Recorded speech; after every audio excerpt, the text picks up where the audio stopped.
Hi, everybody.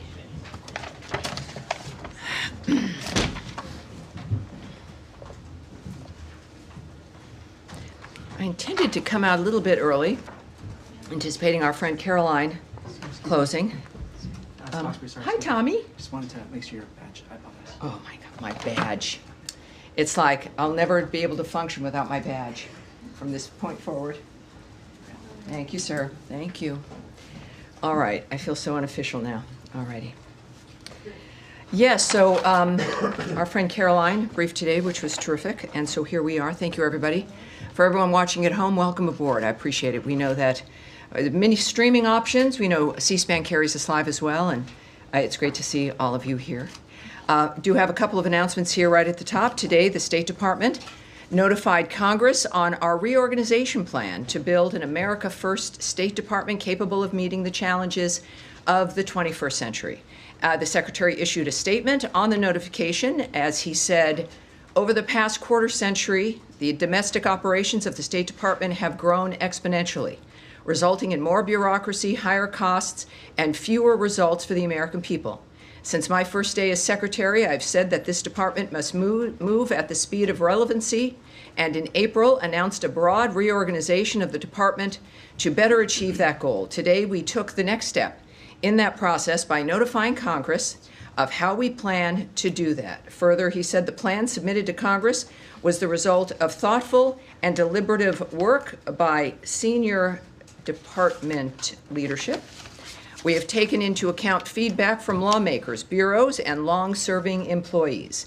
The reorganization plan will result in a more agile department, better equipped to promote America's interests and keep Americans safe across the world. In addition, over the last few days, Secretary Rubio has announced new visa policies that put America first. I'm sure none of you have any questions about those. The State Department is determined to protect Americans' right to free speech and to counter the malign influence and actions of the Chinese Communist Party. The bottom line, we are using and will continue to use every tool in our tool chest to make sure that we know who it is who wants to come into this country and if they should be allowed to come in. Every sovereign nation has a right to secure its borders and to make sure they know who is in their nation and if they are safe to be here. And finally, Secretary Rubio met with the North Macedonian Minister of Foreign Affairs today and his delegation. I had the pleasure of being at that meeting as well. The meeting underscored the strong relationship between the United States and North Macedonia and highlighted mutual interests in regional stability, economic cooperation, and NATO. They explored opportunities to expand the economic collaboration, which would include energy, trade, and investment. A fabulous delegation. It was a pleasure to meet them. And now it's a pleasure to see you guys again. Even though I've met most of you, maybe not all of you, taking your question. Matt? Yes. I know you've got a few things on your mind. Well, yes. So I assume you were being sarcastic when you said that I know none of you have any questions. Of course, yes. Sarcasm is my favorite thing. So anyway, I do have a couple of questions. Sure. But I'll keep them brief. On the visa policy, specifically as it relates to China and the Chinese students. Mm-hmm. The statement that came out last night was, it wasn't very specific, shall we say, about what affiliations with the Chinese Communist Party and what critical areas of study would be applicants for visas under those would be, would be subjected to more scrutiny. So I'm wondering if there is an answer to what is the actual, Chinese Communist Party affiliation that would make you ineligible for a visa, or what are examples of the critical areas in which we'll be subject to? Well, since starting here at the State Department in January, I've been impressed with a number of things, most everything, but also learning about the nature of the visas, and I've said here regularly, many people watching around the world might not know, is that we don't give details about what our methods are regarding visas. Of course, everyone is vetted. I think if you've gone through the process, it's about filing for a visa, and then you have to have a meeting. And you do it in your home country, your consulate, your embassy. And that's the process. So there is a vetting. There always has been.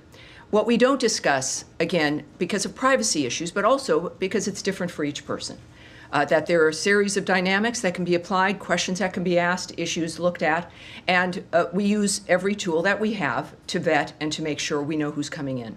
In this particular case, the United States is putting America first by beginning to revoke visas of Chinese students as warranted, including those with connections to the Chinese Communist Party, as you mentioned, Matt, or studying in critical fields, and enhancing scrutiny of visas for all Chinese nationals, including Hong Kong passport holders. I will not be getting into the details, not only of what the details are regarding the scrutiny and the methods regarding the visa itself, but also when it comes to critical fields. I was rather pleased, having seen very often announcements that don't really give any information, and there's reasons for that, for national security, because there's negotiations, it's diplomatic, et cetera, or giving away the nature of how we choose to do things might give up our hand and make certain things less effective. In this case, when we think of critical fields, which is obviously a very specific phrase, we think about national security, the nature of how we keep America safe and secure and more prosperous. And it is important to have, I think, a broad base, because that could mean something different to many people. It could mean many things. And this is going to be up to the people making the decisions.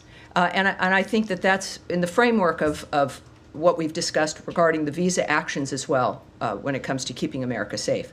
The United States, I further can say here, will not tolerate the CCP's exploitation of U.S. universities or theft of U.S. research, intellectual property, or technologies to grow its military power, conduct intelligence collection, or repress voices of opposition. The Trump administration is focused on protecting our nation and our citizens by upholding our national security and public safety through our visa process, obviously very openly and transparently applied by Secretary Marco Rubio. Every visa adjudication is a national security decision, every single one of them. Every prospective traveler to the United States undergoes interagency security vetting. Prohibiting entry to the United States by those who might pose a threat to U.S. national security or public safety is key to protecting U.S. citizens at home. So we've experienced this through these last several weeks. It is something that is at the heart and really at the front line of protecting the country. And we're taking it seriously, and we're being open about the nature of what's happening in this particular instance. So could I just ask that last bit that you just said, which was not in the statement last night, and is a little bit more specific about? About the nature of the theft of certain things. Yes. Well, we again, and as reporters here all, and curious people, you know the nature of what China has been doing about, with technology, right? Stealing information, intellectual property, U.S. research, copyrights, et cetera. This is not new or confusing, and this is one way that we certainly can try to mitigate that issue. Yes, Andrea Mitchell. One follow-up on that, and then I want to ask you about Hamas and Gaza and Israel. Certainly. Is there any reevaluation of TikTok and its vulnerabilities, as was defined by the previous administration as dangerous for national security reasons?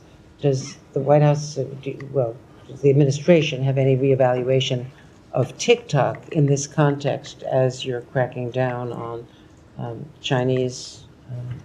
I would say you'd have to send that question, ask that of the White House. What we do know, though, of course, is that we're serious about Chinese intervention here, if you will, and the nature of what's driving, of course, this new visa vetting dynamic. But for that specifically, I know the president has spoke on it. You'll need to ask the White House. And let me ask you about the possibility of a tentative acceptance by Israel of a ceasefire. Let me come back to you on that. I think many of you also have the visa questions, correct? Are we dealing, let's stick with visas, because there's many different issues at hand, not just this one regarding China. So Daphne. Issue as well? Yeah, we'll get to Gaza after that, yes. Thank you. There are hundreds of thousands of Chinese students currently in the U.S. What proportion does the State Department expect will face visa revocations? Oh, I can't answer that at all. I mean, one of the things we also, even if I was inclined to want to answer, is we're not going to speculate on where this would go. A lot of this clearly is, perhaps has not been done before, as we look at this dynamic and make a determination of exactly what's been happening in this country. A great deal of what President Trump has done and what Secretary Rubio is doing is beginning to look at certain things, whether it's foreign aid, the nature of visas, how people are getting here, what's happening at the universities, the things we've seen that we don't like that have emerged from them. But I certainly would not hazard to suggest that the numbers matter. What the story is here is that the issue of being serious about safety for the country matters, and we're going to look at that at every single front. So I think it's less about numbers and more about the fact that we're keeping America safe and taking the actions that we need to do that. At the tail end of Trump's first administration, the U.S. revoked visas for more than 1,000 Chinese students and researchers that were deemed security risks. Should we expect the actions that Secretary Rubio announced yesterday to exceed those first-term measures? You love the numbers. She loves the numbers, Daphne from Reuters. How many originally did you say Chinese students were here? The hundreds of thousands. Hundreds of thousands. And so you've provided a number of about 1,000, which I'm not quite sure how that number even would have been a number that you could rely on, because Consular Affairs does not provide numbers. We don't discuss visas that are issued, visas that are removed, things that are revoked. Those are numbers that are not shared, are not provided. And I would suggest using caution if someone has given you a number like that.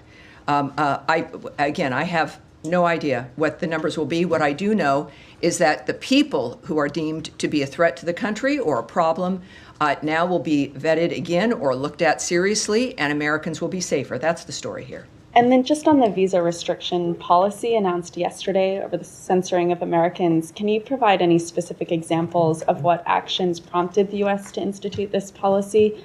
And when might we expect any visa restrictions to be implemented? In a case like this, you're looking at a policy that is a reflection of what the Trump administration and the American people care about, which is the idea of Americans being censored. We experienced this through COVID, the nature of our ability to be able to speak our minds.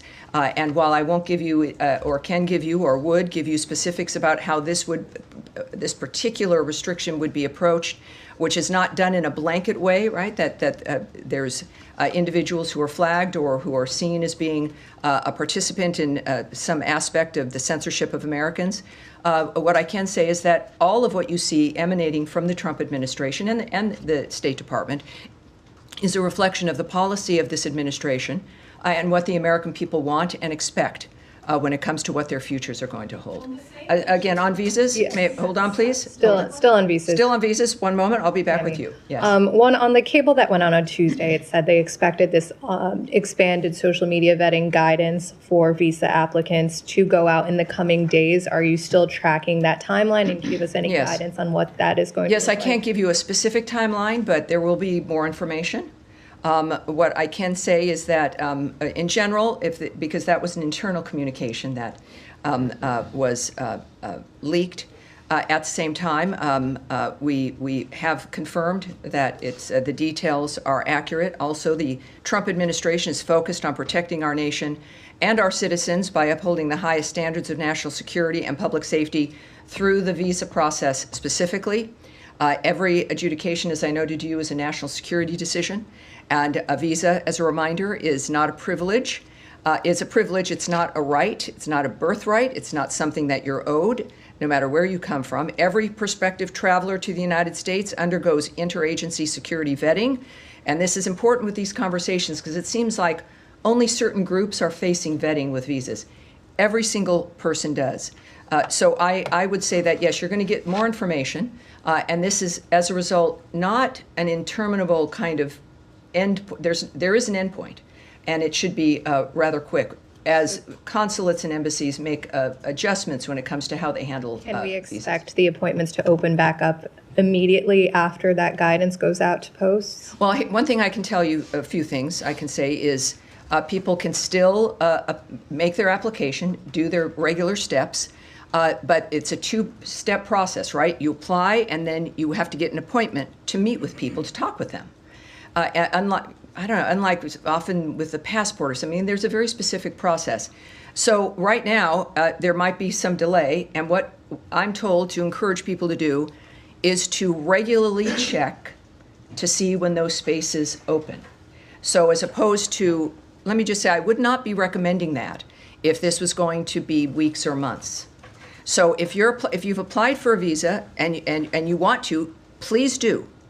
Then if you're not getting an appointment, there's this online system. You continually recheck to see when those spots might open. I can't tell you immediately after some, indeterminate moment of an action, but I can tell you that it's something that would happen perhaps sooner than later.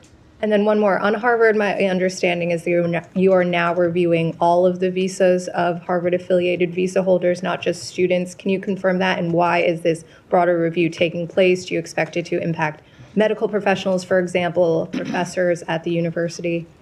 I hesitate only because all of this is regarding visas and the nature of our mission and the approach that we take regarding who is being scrutinized and how we're going to approach. So we're going to put that off. I think we probably will have a bit more on that next week, perhaps, but we'll put that off now. But what I can say clearly with all of the news over the last 48 hours is that the visa process is a key component of keeping the country safe. It is not targeted at certain only specific individuals.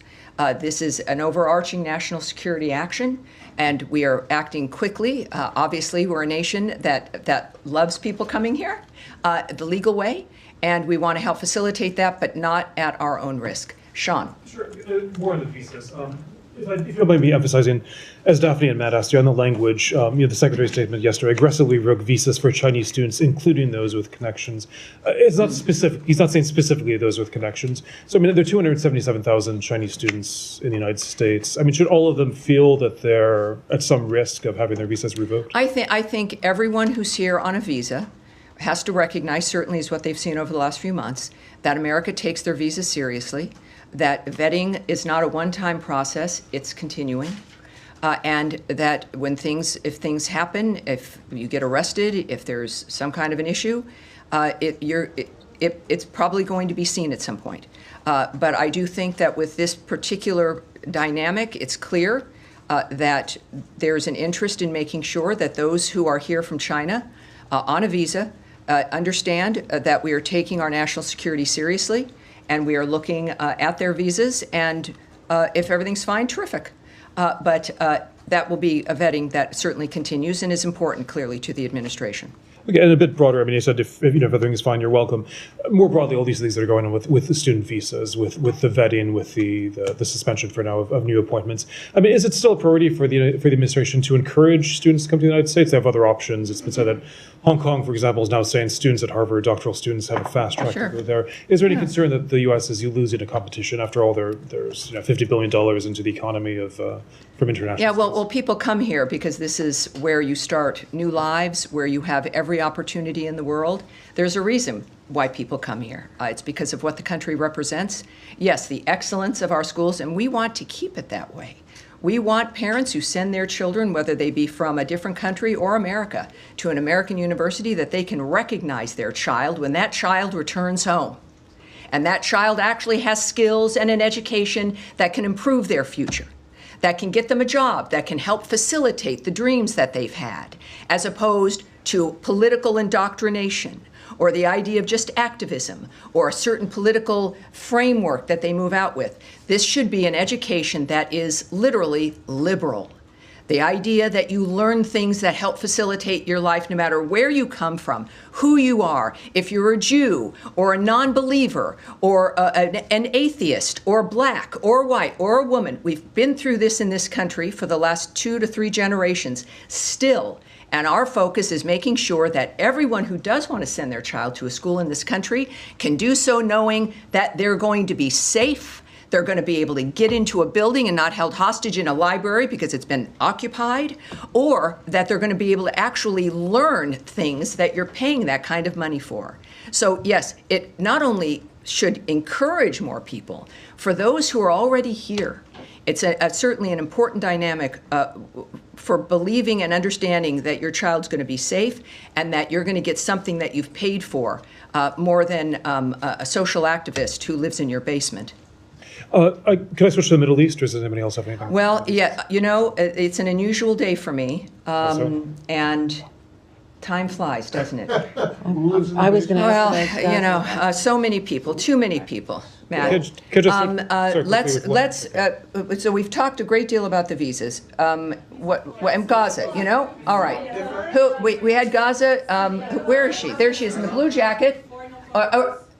You'll be second. We'll go to Andrea on Gaza, and then we'll go into the back. I Yes. to ask you about the reported acceptance by Israel of a ceasefire for Gaza. What you can fill in about that? Does it include expanding food deliveries? Does it include the south as well as the north? And do you know whether Hamas has signed on to this? And is Qatar or Oman? Well, we know there's been a proposal put forward that seems to be promising. We are unaware of Hamas accepting it, but we do believe that it has some significant promise. We would, of course, as you might imagine, it's been a goal of the administration to get all the hostages out, certainly the bodies that are being held. And so, and I believe that Caroline addressed this too, I think, earlier. Yes, so there is some optimism, some important optimism, but the aspect regarding Hamas and its position is unknown at this point. But I think that there's some optimism regarding what has been proposed. And do you know if this came from Mr. Witkoff and Dermer and the other envoys who were here from Israel this week? Well, I believe that certainly Special Envoy Witkoff, as he's been involved in most issues and our successes, but at this point, we're still waiting to get some kind of a final point put on that. Which would allow even more humanitarian aid to move in, and certainly the return of hostages and bodies.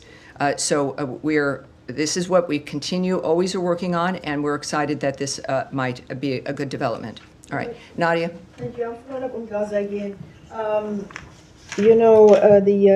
Caroline just said now actually that both the Israelis and agreed to it, and they're waiting for. Yes, that's correct. So this is when we say this in optimism, it means Israel's agreed.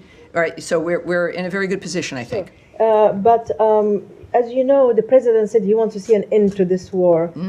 Is this any U.S. guarantee that actually they're going to discuss the end of the war after the 60-day ceasefire? Because every time they reach that stop, and the ceasefire collapse is because. Well, the ceasefires don't collapse. Ceasefires are ignored by Hamas, and they're broken by Hamas. They don't just collapse under their weight. Every moment, though, even without a ceasefire and without agreements like this, there's the constant effort to get this heinous situation to end, and not just for the moment, not for the 60 days or 6 months. That is the hallmark of President Trump's vision. And what the secretaries worked for, what our special envoys have worked for. Special Envoy Witkoff could be, just like President Trump, enjoying a very comfortable life somewhere else. But these are men and women who've made this kind of commitment. So I would say that obviously the end goal is an end. But ending the murders, the slaughter, the carnage, and getting people what they need is key. And that, of course, you can't. It's different, and I think Zelensky had noted this as well, right? I mean, you can't talk about peace as you're being shot at and killed. I mean, it's one thing has to be able to lead to the other. Otherwise, it just doesn't make sense. All right. Now, in the blue, I've skipped you off, and are you on this part? I want to go back to the visa. Visa. All right. Let's get one more question regarding Gaza and yes, in Middle East. Go ahead. Okay. Go ahead. Yes, you go ahead first. We won't go right back. We won't go to visas. We've spent a great deal of time on that. Go ahead. Me? Okay. Yeah, go ahead. Yeah. I got a Gaza visa question rolled into one, so it's Jack. The Mahmoud Khalil case, the federal district judge ruling yesterday that while he found that Khalil gave insufficient responses to allegations that he omitted key information from his application, the judge also ruled that Secretary Rubio's determination that Khalil's activities would have an adverse impact on American foreign policy were unconstitutionally vague. Does the secretary have a reaction to that, number one? And number two, does it change the position or the tactic going forward? Yeah, so again, let's just take that back for next week. I mean, I do want to get a direct response for you for that, but I literally have to go in a few minutes. And normally I would stay for as long as I could, but there's something I can't avoid. Okay. Yes, yes. All right, we'll go to Russia, Ukraine. Yes, all right. Obviously, the Secretary connected with his counterpart in Russia yesterday. In their call, did Mr. Lavrov give Secretary Rubio any indication of whether and when this peace memorandum that Russia promised would materialize? President Zelensky is saying nobody has seen it, and Secretary Rubio has said it's an important indicator of how serious Russia is about continuing negotiations. So I'm wondering if you have an update. Yes, again, we've said multiple times that we're going to judge Russia based not on what they say, but on what they do. And right now what's happening is not good, right? You've heard that from the president. What I can tell you is Secretary of State Marco Rubio, in fact, did speak with Russian Foreign Minister Lavrov. Secretary Rubio welcomed, as we all did, the exchange of 1,000 for 1,000 prisoners, which happened over the weekend. That was arranged, I believe, while we were in Istanbul, Turkey. The secretary reiterated President Trump's calls for constructive, good faith dialogue with Ukraine as the only path forward ending the war. So that's what we're saying about the call itself, and we'll have to kind of leave that there. On the question of the good faith dialogue, sure. Does the Secretary believe that what the Russians have offered in terms of these direct talks with the Ukrainians in Istanbul, is that being offered in good faith? We understand it's the same delegation that was dispatched last time. Is this actually going to move the ball forward, or is it a rehash? Right. Well, that's kind of, I think, at the heart of the current diplomatic dialogues and negotiations. And I won't characterize the Secretary's point of view or his approach. I think what he reiterated after this call, I think, speaks for itself, that he reiterated President Trump's calls for constructive, good faith dialogue as the only way to end the war. So that was repeated in that call, and I think that speaks to the Secretary's position. All right, yes, sir, go ahead. Can I just follow up on that? Can this good faith dialogue continue alongside military offensive? You've got to repeat that first part. Can this good faith dialogue this continue alongside military offensive? Well, obviously, we're going to find that out. Again, we're judging, and I think the president has judged Putin based on the nature of what was clearly extremely frustrating to him regarding the killing of civilians while talks are going on for a ceasefire. And that's a judgment that's going to come from the leaders of this country, the leaders, frankly, of the free world, of whether or not that's possible. And we're going to have to take that moment by moment in this case, I think. And are you guys involved into the second part of Istanbul talks? Are you part of it? I'm not going to go into that. I have nothing to preview for you on that. So yes, sir, go ahead. The president yesterday said that the deal with Iran could happen in the next couple of weeks. The Iranian foreign minister today on X said that media are speculating about an imminent agreement, but he's not sure we are there yet. Any reaction to what he said? Well, people are speculating because maybe somebody goes on radio and starts to speculate and starts to talk and starts to gossip. We don't do that. We've learned that discussing the details of something as sensitive as peace negotiations or a ceasefire does not help. It might be more interesting radio, but that's not how we're operating. It's not how serious agreements benefit. So I'm not going to comment on that. What I do know is that every report after our meetings is that it's that they've gone well and that progress has been made. Iran is at the table, and progress has been made based on the lines of President Trump, what his lines are, that there will never be a nuclear weapon, that there will not be enrichment. And we make progress every single meeting. And that, unfortunately, in our very strange short day, that is going to be it today. I know there's more, and of course, I'll see you soon, and you also know how to reach all of us. All right, thank you, everybody. That really is it. Thank you, appreciate it. Have a great day.